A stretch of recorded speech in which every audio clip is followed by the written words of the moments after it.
우리나라 사람들의 정치 성향을 보게 되면 보수와 진보로 이렇게 나누어지고 있지만은 다른 나라와 다른 하나의 다른 성향이 하나가 있어요.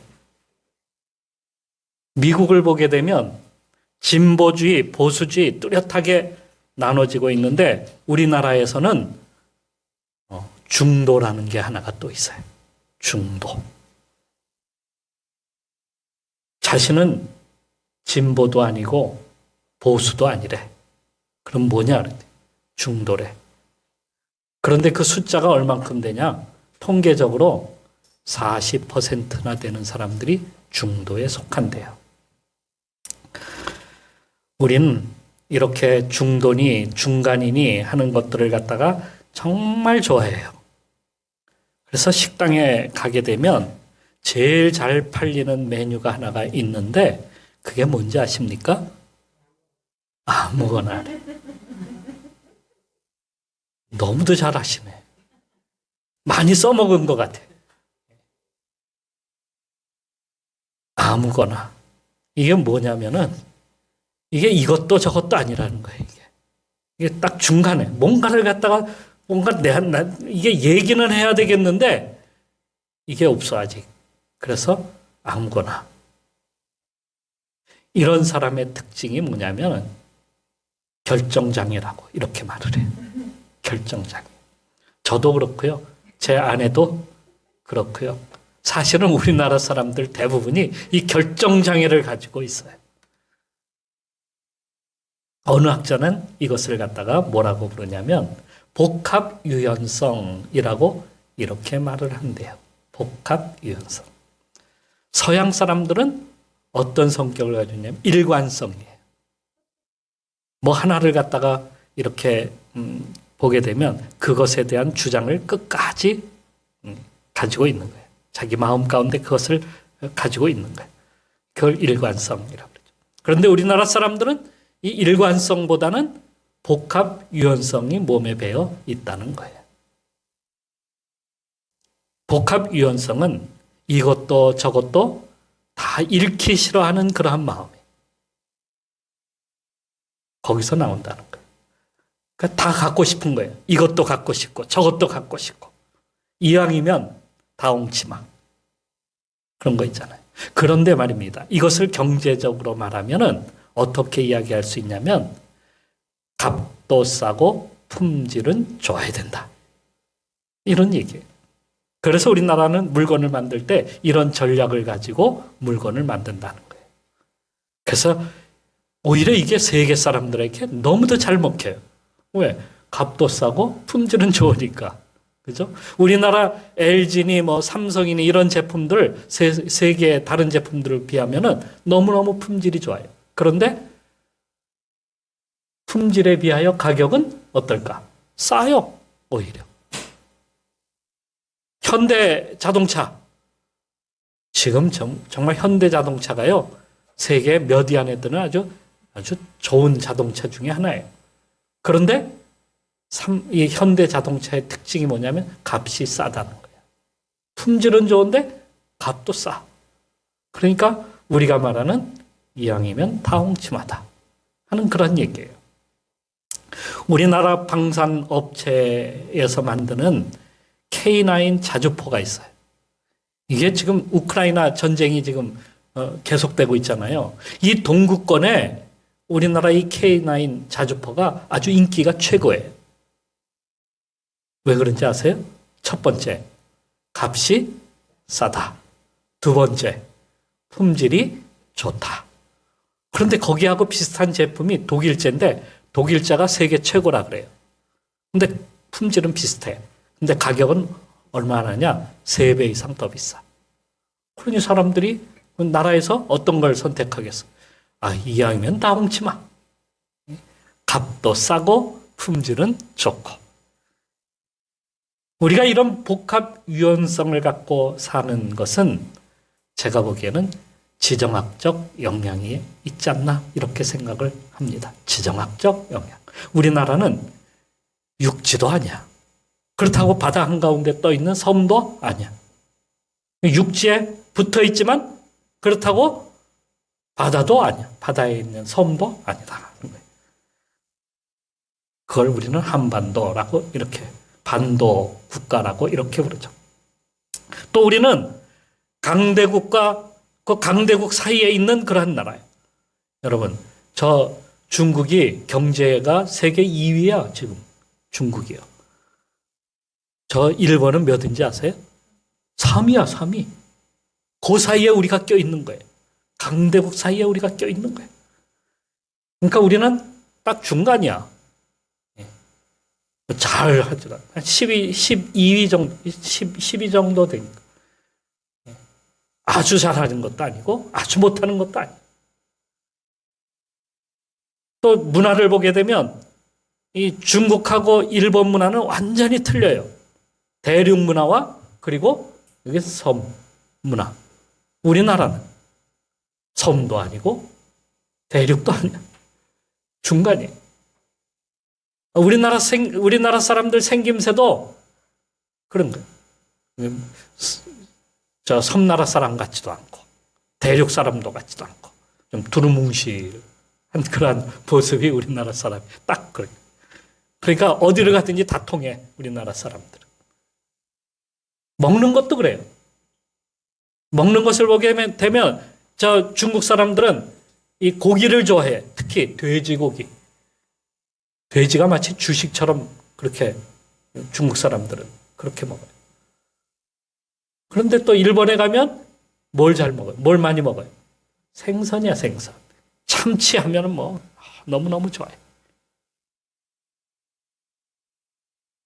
그런데 우리나라 사람들은요.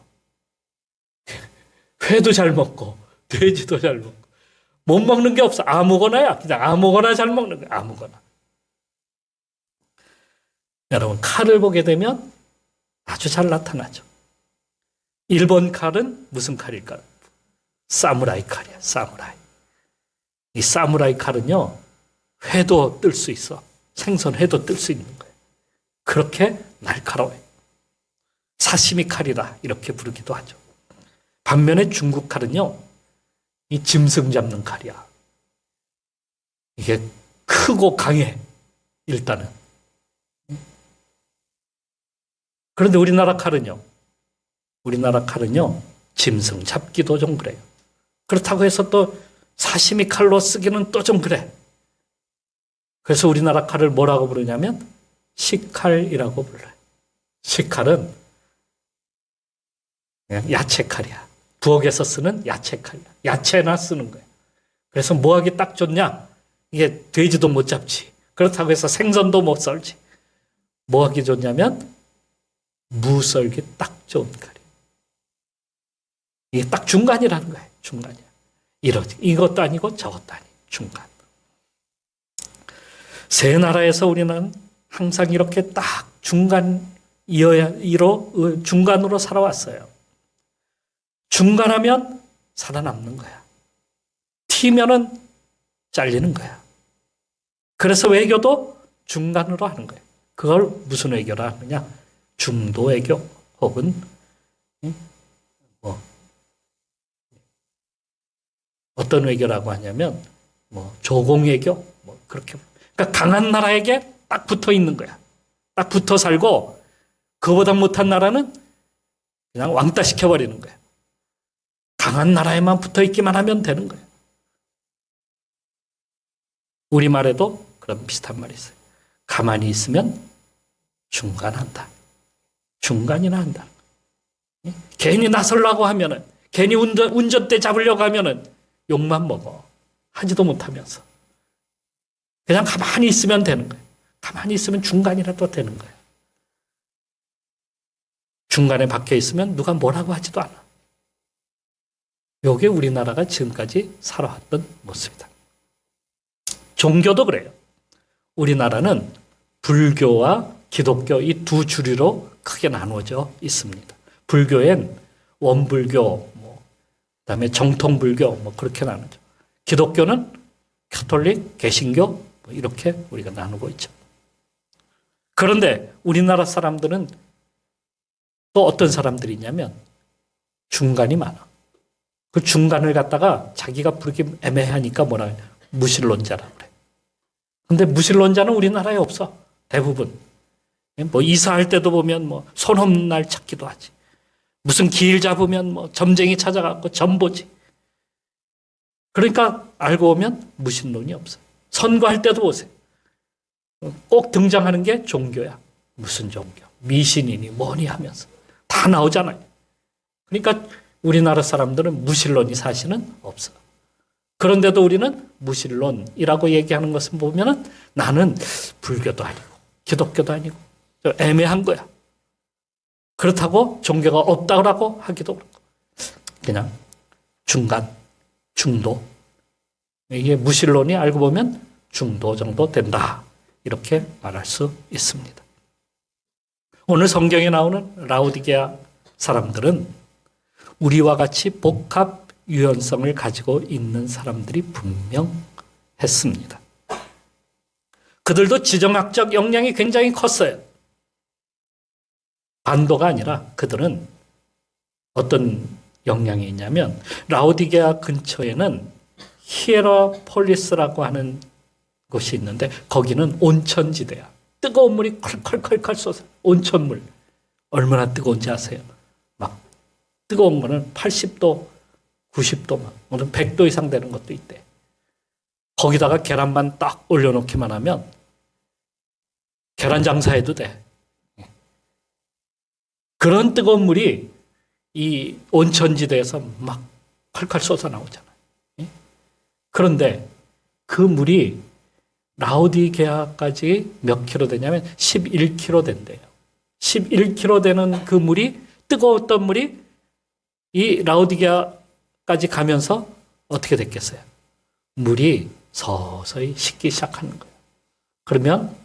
그러면 이 라오디게아까지 가게 되면 물이 미지근하게 되는 거예요. 뜨뜻미지근한 물이 되고 마는 거예요.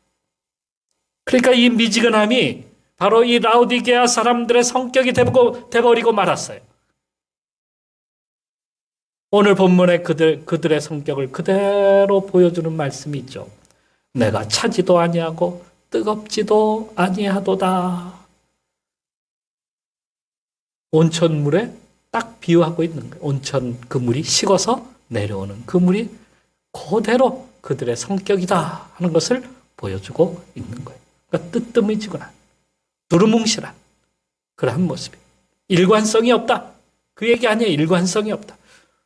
그들의 성격은 대부분 일관성인데 일관성이 없다. 이렇게 말을 하고 있는 겁니다. 자, 또 이곳은 말입니다. 동방과 서방을 갖다가 이어주는 그것도 중간점들. 실크로드가 거기에 자리하고 있는 지역이에요. 그 주요 지점이. 그래서 거기가 그 관문 도시예요. 실크로드의 관문 역할을 하는 그러한 도시. 모든 물자와 사람들의 왕래가 그곳으로 다 모여. 이들은 이곳에서 이들도 자기들의 성격에 맞는 장사를 해요. 어떤 품질 좋고 값싼 일을 하는 거예요. 그게 뭐냐면 의류를 갖다가 뭐 면직류 이런 것을 만들어서 파는데 값싸고 품질 좋은 것을 갖다가 막 만들어 파는 거야. 그래서 인기가 너무너무 좋았어. 그러다 보니까 돈을 많이 벌었어요. 부자야. 라오디게아는 부자 도시예요. 그래서 여기에 부자들이 많다는 것을 우리는 알 수가 있습니다. 나는 부자라. 부여하여 부족한 것이 없다 하나. 이 말씀이 뭐예요? 사람들이 부자들이 많다. 대부분 사람들이 뭐라고 여기는 거예요? 자신을. 부자다라고 그렇게 생각하고 있다 하는 거예요.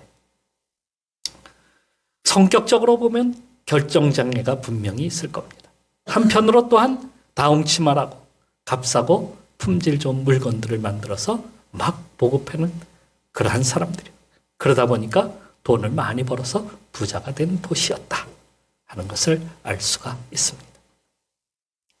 그런데 어떻게 보면 좋은 것 같기도 하고 어떻게 보면 안 좋은 건데 이 안 좋은 것이 교회 안에 들어와 있었다 하는 것입니다. 좋은 게 들어와야 되는데 안 좋은 게 들어온 거예요. 이게 안 좋은 것이 자꾸 안 좋은 것이 자꾸 들어와. 이게. 그 안 좋은 것이 뭐냐? 이게 뜨뜻미지근한 것이 교회 안으로 들어온 거예요. 그래서 신앙을 갖다가 망치고 있다 하는 것을 갖다가 오늘 성경에서 그렇게 말씀하고 있는 겁니다. 그러니까 성도들이 신앙생활을 하는데 어떻게 하냐면 이것도 아니고 저것도 아니고 물에 물 타고 물 탄 듯 술에 술 탄 듯 그냥 뜨뜨미지근한 거예요. 그냥 온천물처럼 그냥 미지근한 그러한 모습을 하고 있었다는 거예요. 그러니까 뜨겁게 열정적으로 신앙생활을 하는 것도 아니고 그렇다고 헌신적으로 내가 주님 앞에 살겠습니다. 그 믿음의 생활을 그렇게 하는 것도 아니고 그렇다고 해서 나는 그런 교회에 안 나가겠습니다 하고 그렇게 하는 것도 아니고 이게 하나님을 믿지만 예배는 또 잘 드리지도 않고 그런 모습으로 살아가고 있다 하는 것이죠. 그렇다고 해서 버리지도 못하고 이게 딱 우리나라 사람들하고 어떻게 보면 매치가 너무너무 잘 되는 거야. 이게 우리나라 사람들의 신앙생활하고 매치가 너무너무 잘 돼. 현재 우리나라 교인 중에 가나안 성도들이 많이 늘어나고 있어요. 가나안 성도. 이걸 거꾸로 이야기하면 안나가 성도라는 말이죠. 안나가 성도. 그래서 교회 밖의 성도라고 이렇게 부르기도 합니다. 코로나 이 시대를 거치면서 더 많아졌어요. 우리는 안 나가고 그냥 집에서 성경 보고 필요하면 뭐 영상으로 예배 드리면 되지. 이렇게 생각하는 사람들의 숫자가 벌써 10%가 넘어가고 있다는 거예요. 그러니까 교회 안에 교회마다 10% 이상 되는 사람들이 교회를 안 나오고 나는 그냥 집에서 조용하게 안 나가도 되니까 이렇게 생각하고 신앙생활을 하는 것이다 하는 겁니다. 이런 사람들이 요즘은 뭐 커피숍에서도 앉아서 예배드리기도 하고 잠자리에 누워서 예배드리기도 하고 컴퓨터 앞에서 예배드리기도 하고 예배드린다는 거예요. 자기는. 교회는 그렇다고 그냥 안 나가도 된다 이렇게 생각하는 거예요. 이것이야말로 정말 딱 몹쓸 중간이라고 하는 병 그것이다 하는 것을 말씀드리는 겁니다. 신앙엔 중간이 없습니다. 신앙엔 중간이 없어요. 복합 유연성으로 우리가 신앙생활하는 건 아니에요. 순종이냐 불순종이냐 믿느냐 믿지 않느냐 만일 내가 믿는다면 말씀에 순종하여서 주님 뜻을 행하고자 하는 성도가 되어야 합니다. 주님은 우리에게 중간 어디에 있어라 라고 말씀하시잖아요. 우리에게 너희는 좁은 문으로 들어가라 말씀하시죠. 아예 딱 지정해서 말씀하시죠. 좁은 문으로 들어가라. 넓은 길로 가지 말라. 이렇게 말씀하시는 거예요. 그러니까 일관성 있게 살아라 하는 거예요. 주님께서는 또 우리로 하여금 세상을 바라보고 살지 말라. 하늘을 바라봐라. 거기에는 누가 계신다? 주님이 계시지 않느냐. 거기를 바라봐라. 너희가 힘들어도 세상 바라보지 말고 주님 바라봐라. 그러면 주님께서 다 해결해 주신다. 저 들에 있는 백합화를 보라. 새를 보라. 그들도 다 먹이시는데 너희일까 보냐. 그러므로 너희는 먼저 그의 나라와 그 의를 구하라. 우선으로 바라보라. 먼저 하라. 주님. 문제는 라오디게아 교인들이 자신들은 영적으로 가난하고 병들어 있음에도 불구하고 부자라고 착각을 하고 살아가고 있다는 거예요. 자기도 모르게 회색지대에 살고 있다 보니까 모든 게 다 똑같으니까 그냥 회색은 흰색이지. 흰색이라고 생각하는 거야. 회색지대에 살면서도 흰색이라고 우겨. 나는 부자라 부여하여 부족한 것이 없다 하나. 이렇게 말을 한다는 거예요. 그냥 뜨뜨미지근한데 그냥 자신은 아직도 이 물은 뜨거워라고 생각하는 거예요. 차지 않으니까. 아직도 따뜻해? 이렇게 말한다는 거예요. 그러니까 주님께서 너의 곤고한 것과 가련한 것과 가난한 것과 눈먼 것과 벌거벗은 것을 알지 못하는도다. 이렇게 말씀하고 있는 거예요. 어떤 집에 가죽으로 구두를 만드는 노인이 새를 들어 오게 되었어요. 처음에 몰랐는데 이사를 와서 처음에는 그런 얘기를 안 했어요. 그런데 이사 와서 보니까 가죽으로다가 막 구두를 만드는데 냄새가 얼마나 지독한지. 구두 만드는 이 가죽 냄새가 너무너무 지독했어요. 그래서 주인은 참을 수가 없었어요. 그래서 노인에게 가서 당장 집을 빼달라고 그렇게 얘기했어요. 그랬더니 이 노인이 하는 얘기가 제가 집을 구해야 되니까 며칠만 참아주십시오 라고 이렇게 얘기를 했어요. 며칠이 지났는데도 집을 빼지 않는 거예요. 냄새가 너무 독한 거예요. 그래서 또 찾아가서 이야기했어요. 그랬더니 이 노인이 하는 얘기가 아직도 집을 제가 구하지 못했으니 또 며칠만 좀 참아주십시오. 며칠만 참아달라는 거예요. 이렇게 해가지고 3개월이 지나게 됐어요. 더 이상 주인은 이 노인을 찾아가서 집을 빼달라고 하지를 않게 되었어요. 왜 그런지 아십니까? 이미 냄새가 배어버렸으니까. 솔로몬은 신앙생활에 그러한 모습을 택했어요. 그는 많은 외국 부인들에게 궁전을 지어주고 그들의 신전까지 지어줬어요. 신전 지어주는 데야 니네들이 알아서 그냥 믿어.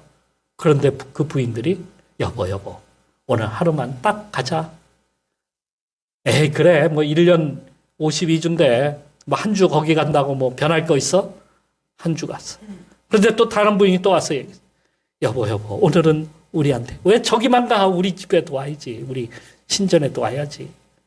또 갔어. 52주인데 한 번 간다고 변해.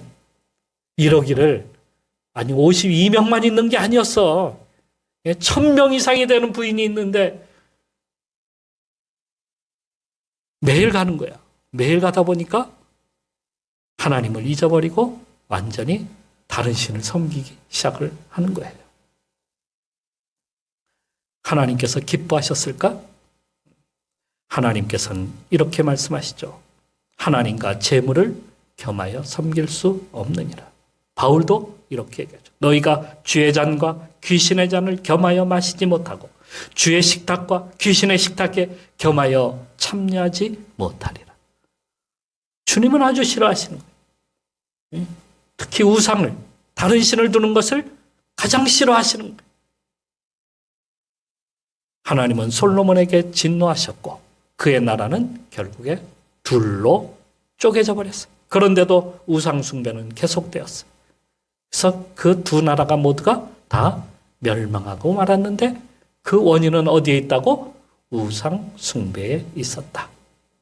처음에는 52주인데 52주에 한 번 간다고 이렇게 생각했던 것이 알고 봤더니 52주마다 매주마다 가는 매주마다 이렇게 우상 숭배가 돼버리고 결국엔 멸망하고 말았다 하는 것입니다. 그럼 주님은 우리에게 어떤 신앙생활 하기를 바라고 계실까요? 바울이 예루살렘에 갔다가 붙잡혔어요. 유대인들에게 붙잡혀갖고 가지도 못하고 오지도 못하고 3년 동안 가이사라라고 하는 곳에 거기에 붙잡혀서 지내게 되었어요.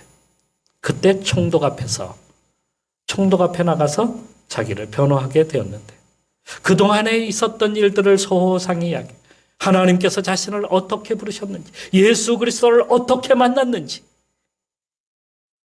그에게 그렇게 이야기를 했더니 그 총독이 뭐라고 하냐면 이렇게 이야기합니다.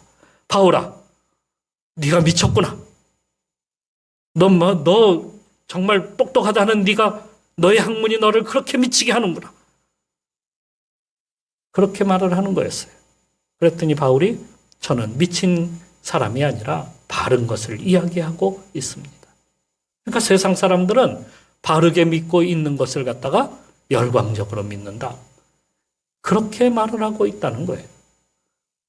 야, 뭐 이렇게 교회를 다녀도 뭐 그렇게 믿고 그렇게 미쳐서 다니냐고 이렇게 말을 해요. 무슨 열광적으로 믿냐고 그렇게 얘기해. 아, 뭐 예배 한두 번 더 나가는데 그게 무슨 미쳤다고 그렇게 얘기를 하냐고. 뭘 열광적으로 믿는다고 그렇게 말을 하냐고. 그랬더니 바울은 고린도후서에서 이렇게 말을 합니다. 우리가 만일 미쳤어도 하나님을 위한 것이요. 정말 그렇게 미쳐봐요. 미쳐보면 되지. 믿음 생활을 어떻게 해야 될지를 우리에게 알려주고 있어요. 어떤 성도는 열심히 신앙생활을 하자고 했더니 목사님, 저는 그런 광적인 신앙생활을 하고 싶지 않습니다. 무슨 열심히 신앙생활을 하자는데 무슨 광적이 되냐고요. 확실히 믿자고 하는데 믿음 생활 우리가 바르게 하자는데 그게 무슨 광적이 되냐고요. 주님만을 붙들고 나가는 그러한 믿음이 우리에게는 필요합니다. 믿음은 나를 완전히 주님께 의탁하는 거예요.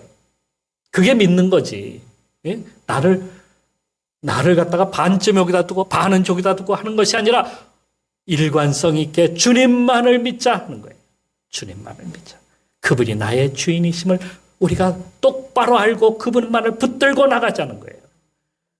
그러면 요한복음 15장에 이렇게 쓰고 있어요. 나는 포도나무요 너희는 가지라. 그가 내 안에 내가 그 안에 거하면 사람이 열매를 많이 맺나니 나를 떠나서는 너희가 아무것도 할 수 없음이라. 그러니까 우리가 주님을 똑바로 딱 믿고 나가면 반드시 놀라운 축복이 기다리고 있다는 거예요. 그걸 알고 믿고 나가자는 거예요.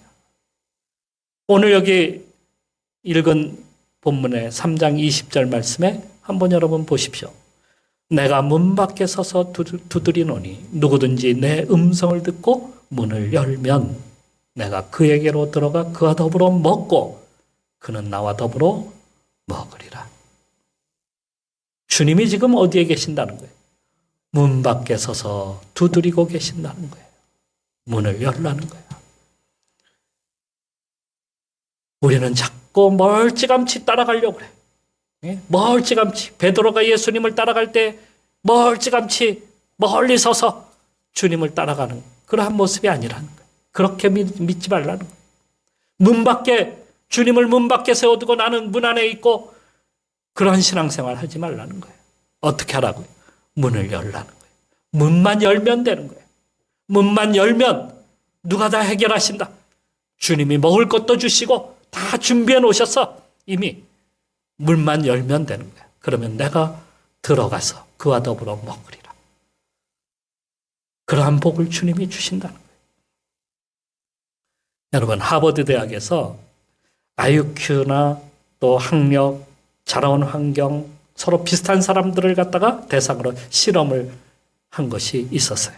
그 중에 27%의 사람은 목표가 없고 60%의 사람들에는 목표가 조금 있고 나머지 10%, 13%에 해당하는 사람들은 목표가 뚜렷했어요. 그래서 이 사람들을 갖다가 25년 동안을 갖다가 추적하면서 어떻게 살고 있는지를 관찰해 본 거예요. 명확하게 13%의 목표를 가진 사람들은 그 중에서 특히 뚜렷한 목표를 가진 3%의 사람들은 사회 각계 인사가 되어가지고 사회를 갖다가 사회에서 주도적인 역할을 하고 있는 사람이 됐다는 거예요. 10%의 사람들, 13% 중에서 10%의 사람들은 대부분 중상위층의 삶을 살아가고 있다는 것을 갖다가 발견하게 됐어요. 목표가 좀 희미하고 없는 그러한 사람들은 어떻게 됐을까? 중하위층, 그리고 목표가 아예 없는 그러한 사람들은 최하위층의 삶을 살아가고 있다는 것을 갖다가 보게 되었어요. 이것을 경제학에서 뭐라고 부르냐면 파레토 법칙이다 이렇게 불러요. 2대 8 법칙, 20대 80 법칙, 보통 이렇게 부르죠. 그러니까 경제적으로 이것을 이야기하면 20%의 사람들이 사회의 모든 부를 갖다가 거의 차지하고 있다. 나머지 80%는 그냥 따라가는 거예요. 교회도 이 파레토 법칙을 갖다가 적용하는 경우들이 많아요. 어떤 경우냐면 대부분 20%의 사람들이 교회에 나와서 열심을 내고 80%는 그냥 따라다닌다는 거예요. 그러니까 20%에 대한 사람들만이 헌신하고 나머지는 그냥 어떤 성도는 마지못해 그냥 오는 성도, 어떤 성도는 그냥 교회 와서 출석도장 찍고 가는 발자국만 남기고 가는 그런 성도. 주여, 주님, 저 왔다 갑니다. 발자국만 남기는 그런 성도. 또 어느 성도는 아내 치맛자락 붙잡고 오는 성도. 또 어떤 성도는 겨우 마지못해서 소멍에 끌려오듯이 겨우 마지못해서 끌려왔다가 가는 성도. 이게 80%에 해당한다는 겁니다. 그러다 보니까 그 교회가 어떤 교회가 되냐면 라오디게아 교회처럼 망하는 교회가 되고 만다는 것이죠. 우리는 어떻게 됩니까? 라오디게아하고 우리나라 사람들하고 제가 비슷하다 그랬죠. 성격이. 똑같이 가면 안 되겠죠. 그 교회 성도나 우리 교회 성도나 똑같이 가면 안 돼. 우리는 어떻게 돼? 이게 반대가 돼야 돼. 그렇죠? 20%가 아니라 80%에 해당하는 성도들이 열심을 내는 거예요. 열심을 안 내는 사람들이 여기 없는 사람들이. 그런 것은 아니지만은 그러나 자, 여러분 우리는 80%에 해당하는 그러한 열심을 가지고 주님 앞에 나가죠. 그런 성도들이 교회를 주도하고 그러한 성도들이 믿음 생활 열심히 해서 열매를 맺어가고 그렇게 되면은 우리 신앙은 어떻게 될까요? 더욱더 뜨거워지고 우리 교회는 더욱더 성장하게 되고 이 나라도 그렇게 변하게 될 겁니다. 우리 모두가 주님이 기뻐하시는 신앙생활 오늘부터 해나가시기를 주님의 이름으로 축원합니다. 기도하겠습니다.